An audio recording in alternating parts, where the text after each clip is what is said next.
Do you know what Blackhawks were designed to do? War, yeah. War. He's going to finally give a direct order to deploy paratroopers into the streets of Washington, D.C., and I'm thinking with weapons and bayonets. And this would be horrible.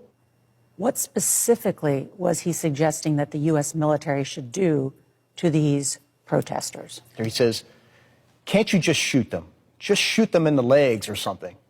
And he's suggesting that that's what we should do, that we should bring in the troops and shoot the protesters. The commander-in-chief was suggesting that the U.S. military shoot protesters. Yes, in the streets of our nation's capital. That's right. I think the bigger problem is the enemy from within, not even the people that have come in and destroying our country. By the way, totally destroying our country. The towns, the villages, they're being inundated. But I don't think they're the problem in terms of election day. I think the bigger problem are the people from within. We have some very bad people. We have some sick people, radical left lunatics. And I think they're and it should be very easily handled by, if necessary, by National Guard, or if really necessary, by the military, because they can't let that happen. My name is Danny Jackson. My name's Jason Bensley. My name is Andy. My name is Mike Hastings. Hi, my name is Keegan Evans. This is Rusty Hicks. I'm a U.S. Army veteran. As a member of the Army Reserves. I'm a Navy veteran. And I served in the United States Marine Corps. I served in the United States Marine Corps. I'm a proud Navy veteran. To object and protest against the use of military personnel against the citizens of this country.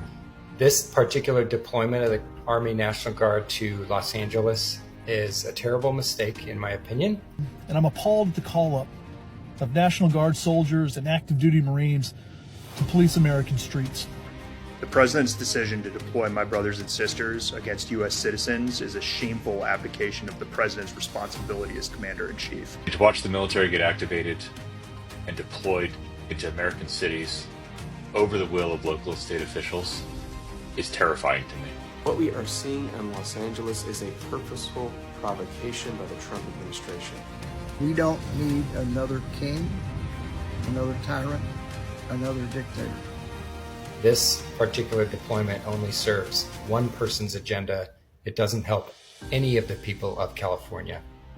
The members of the National Guard and the Marines who've been mobilized to stand opposite the people have been drafted into a terrible moment in our history. So the only explanation is this is a pure political ploy to please the President's supporters at best, or a tyrannical exercise of power to stoke the President's ego at worst. It's a betrayal of our traditions. It's a betrayal of who we are. It's intimidation. It's authoritarianism. And it's a betrayal of our Constitution. But our service was dedicated to our nation, not to a king, a bully, or a dictator. And in this moment, we must make our collective voices heard peacefully, without violence, and together. So speak up, speak out, and stay safe. Hello, True Verdict family. Grab your coffee, relax, and settle in, because today's story is the one that shake the foundation of American democracy. Big shout out and respect to the creator of the Stitches video used in today's documentary. Yesterday he went on Fox News. That's a safe place for him. He went on there and he suggested that he is going to send the military against the enemy from within. Now I want you to think about it.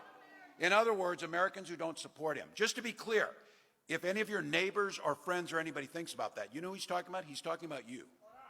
He's talking about you. He's talking about someone who comes to a rally to express their love and their commitment to our democracy. Donald Trump sees that as an enemy. All right?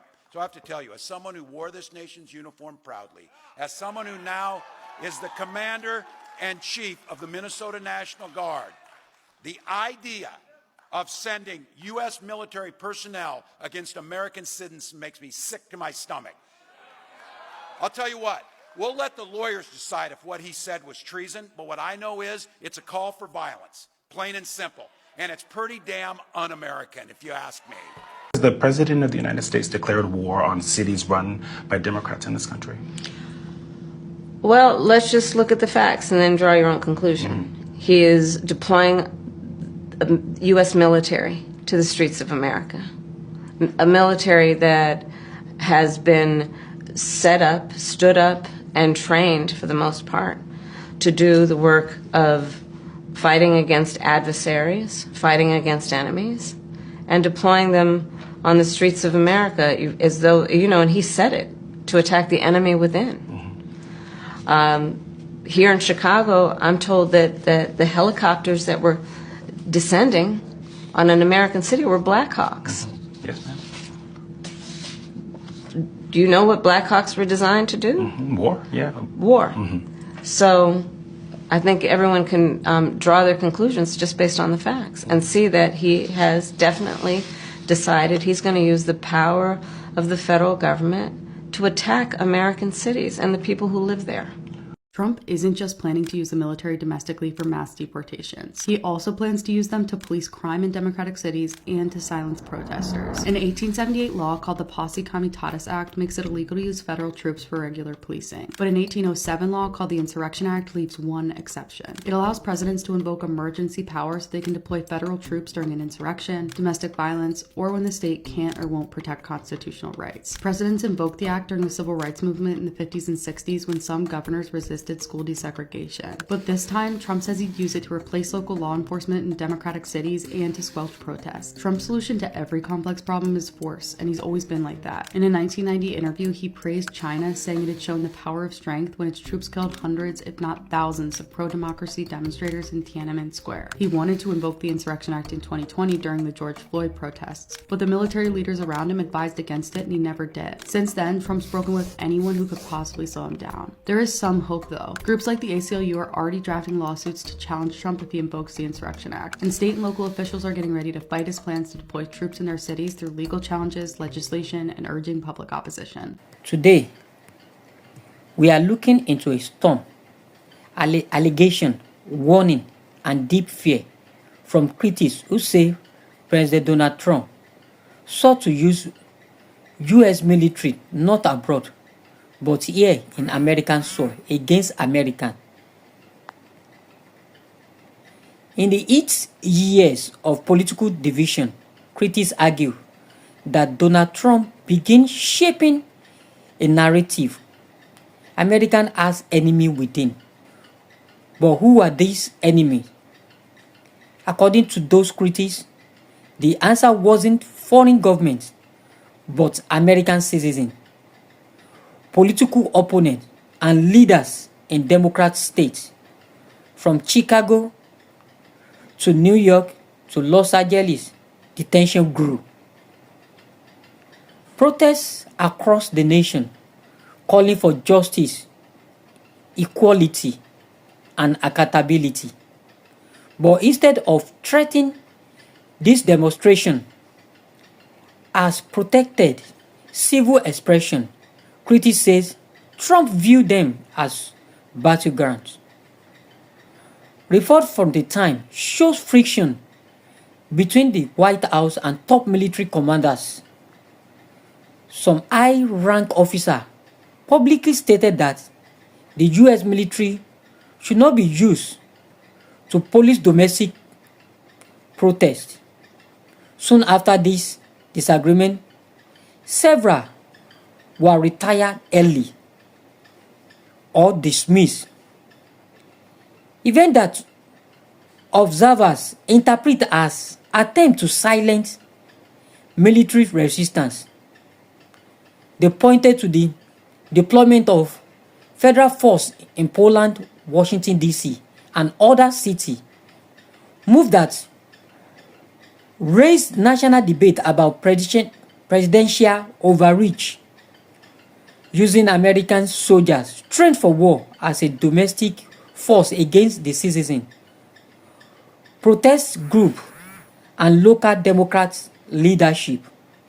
Right before they sent the president out to hold this partisan political rally with active duty U.S. Navy sailors in Norfolk this weekend, right before that trip, the Trump administration, for some reason, fired the U.S. Navy's chief of staff. And I have to say, it did not make a ton of news when that happened. I think in part because this is one in a long series of firings like this now, right?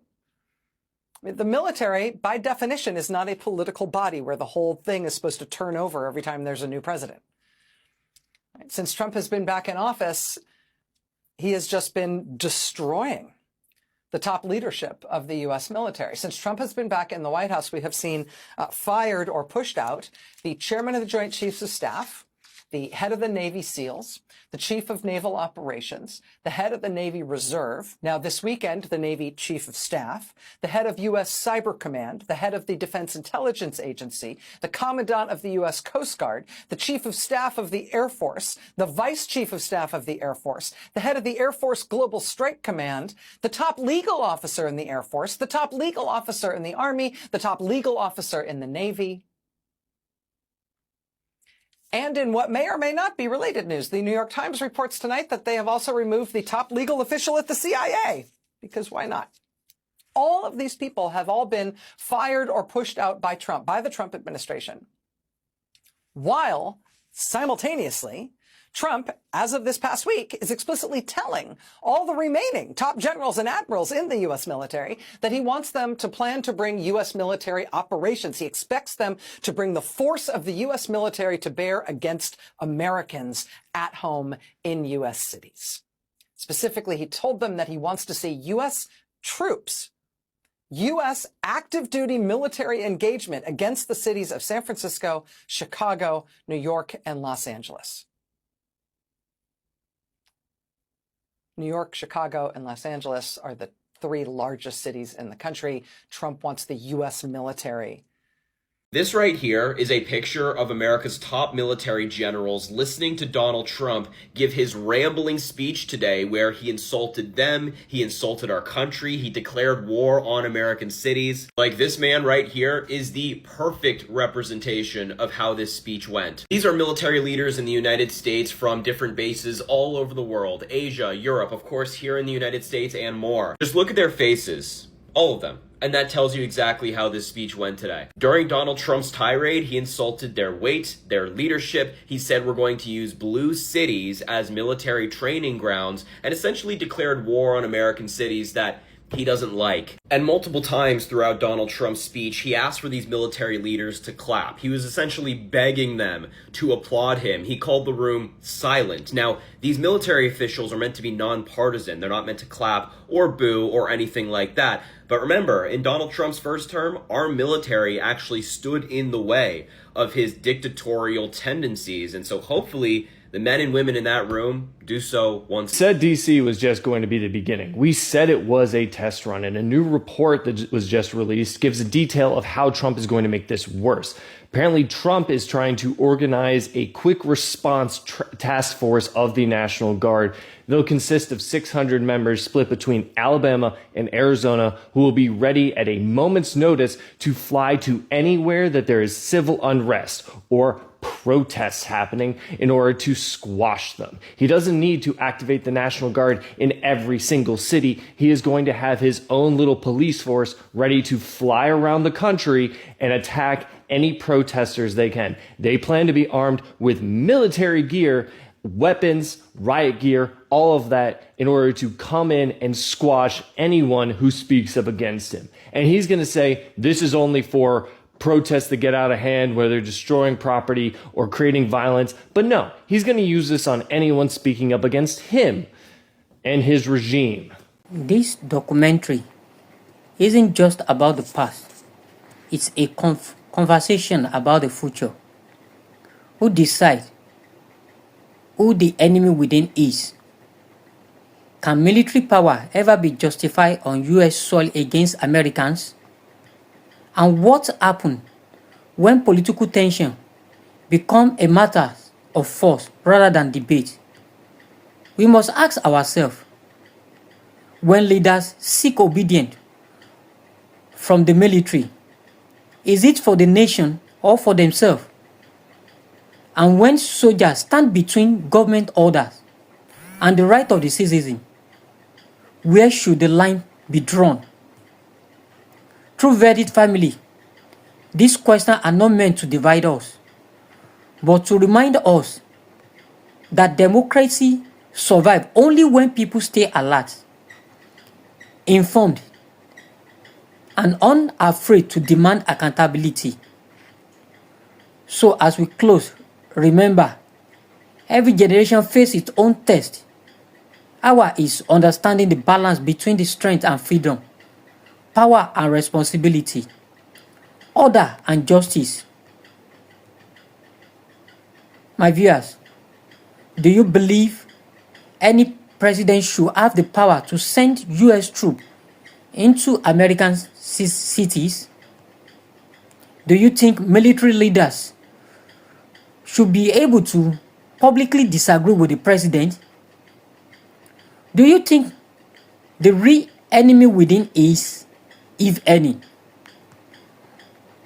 Were these action, protection, or intimidating?